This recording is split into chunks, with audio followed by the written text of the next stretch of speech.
என் பாசத்திற்கு இனிய என் இணையவழி நண்பர்களே, இன்று நாம் பார்த்து கொண்டிருக்கின்ற இது அடர்ந்து காணப்படுகிற ஒரு வனம் என்று சொல்லும் அளவிற்கு இருக்கின்ற இந்த இடமானது ஒரு ஆறு. இந்த ஆறு ஏன் இப்படி குளத்தை போல காட்சிகளை அளிக்கிறது? மணல் எங்கே இருக்கிறது என்று பாருங்கள். இவ்வளவு பெரிய நீண்ட ஆற்றில் மணல் பரப்பு இவ்வளவுதான். 10 ஆண்டுகளுக்கு முன்பாக இந்த ஆற்றில் ஏறக்குறைய 2 ஆட்கள் மட்டத்திற்கு மணல் இருந்தது.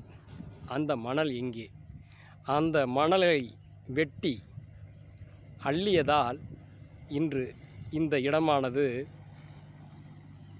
பாலைவனமாக காட்சியளிக்கிறது. ஒரு நீண்ட நெடிய பாலைவனம் போல் காட்சி தருகிறது.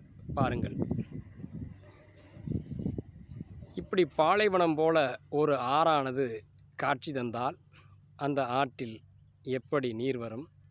அந்த நீர் வழிப்பாதைகள் அடைக்கப்பட்டு மணலே இல்லாமல் போய்விட்டது. 2 மட்டம் இயற்கை தந்த கொடையாக இருந்த அந்த மணல் இன்று மணல் கொள்ளையர்களால் களவாடப்பட்டு ஆறெல்லாம் வனமாக அதனுடைய இயற்கை அழகிய தன்னுடைய தன்மையை இழந்து நிற்கிறது. இது இந்த ஆற்றின் குற்றமல்ல, இது மனிதர்களாகிய நாம் செய்த பெரும் குற்றம். வீடு வாசல் கட்டுவது ஒவ்வொருவருடைய அத்தியாவசியமான அன்றாட நடைமுறைதான் என்றாலும் கூட அரசு இவற்றிற்கு எப்படி ஒரு நிர்ணயத்தை கொடுத்து மணல் இந்த அளவுக்கு எடுக்கலாம் என்கிற ஒரு வரைமுறையை நிர்ணயத்தை செய்து அதன்படி அதனுடைய அதிகாரிகளால் நிர்ணயிக்கப்பட்டு அவற்றை வெட்டினால் இந்த ஆறுகள் இவ்வளவு பாழ்பட்டிருக்காது. எத்தனையோ ஆண்டுகளுக்கு ஒரு முறைதான் இது போன்ற சிற்றாறுகளில், வறண்ட ஆறுகளில் மணல்கள் தேக்கி வைக்கப்படுகிறது.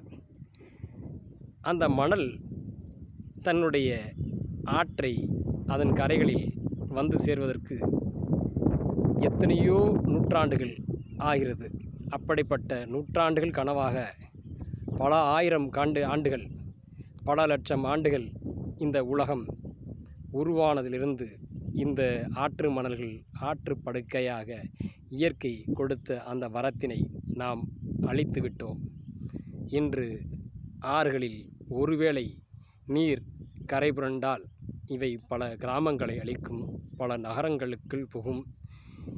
வெள்ளத்தினாலும் பல இன்னல்கள், இடையூறுகள், இயற்கை பேரிடர்களை நாம் காண நேரிடும். நண்பர்களே, ஆற்றினை ஆறு, சிற்றாறு, பெரியாறு, நதி, வளநதி, வற்றாத நதி என்றெல்லாம் நாம் அழைக்கின்ற அந்த ஆறுகளை, அதன் பேறுகளை, தமிழ்நாட்டில் ஓடுகின்ற ஒவ்வொரு ஆறுக்கும் அழகிய தமிழ் பெயரை சூட்டியிருப்பார்கள். இந்த ஆற்றுக்கும் ஒரு அழகிய பெயர் இருக்கிறது. இதனை மணிமுத்தாறு என்றும், சிற்றாறு என்றும், மணிமுத்தாறு என்றும், சிற்றாறு என்றும், விரிசுழியாறு என்றும், பெரியாறு என்றும் பல்வேறு பெயர்களில் அழைக்கிறார்கள். ஆனால் இந்த ஆற்றில் இன்று மணிமுத்தும் இல்லை, பெரிய ஆறாகவும் இல்லை, இந்த ஆறு விரிசுழி ஆறாகவும் இல்லை. வற்றி வறண்டு முதுமை அடைந்த ஒரு மனிதரைப் போல இது முதுமையும் அடையாமல் ஒரு முடவன் போல காட்சி தருகின்ற இந்த காட்சி பார்க்கும்போதெல்லாம் கண்ணீரை வரவழைக்கிறது. 20 ஆண்டுகளுக்கு முன்பாக இந்த ஆற்றினை பார்க்கின்ற போது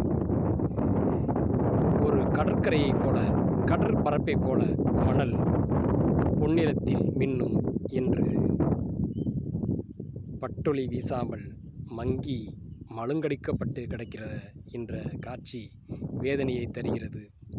இயற்கை ஆர்வலர்களே, எதிர்கால சந்ததிகளே, இதுபோன்ற ஆறுகளில் அள்ளப்படுகிற களவாடப்படுகிற மணல் கொள்ளையர்களிடமிருந்தும் இயற்கையை அழிக்காமல் காக்க வேண்டியது நமது ஒவ்வொருவருடைய கடமையாகும். நண்பர்களே, நன்றி, வணக்கம். இது போன்ற நல்ல பல தகவல்கள் உங்களை வந்து சேர நமது சேனலை சப்ஸ்கிரைப் செய்யாதவர்கள் சப்ஸ்கிரைப் செய்து பெல் பட்டனை அழுத்தி லைக் செய்யுமாறு வேண்டுகிறேன். நன்றி, வணக்கம்.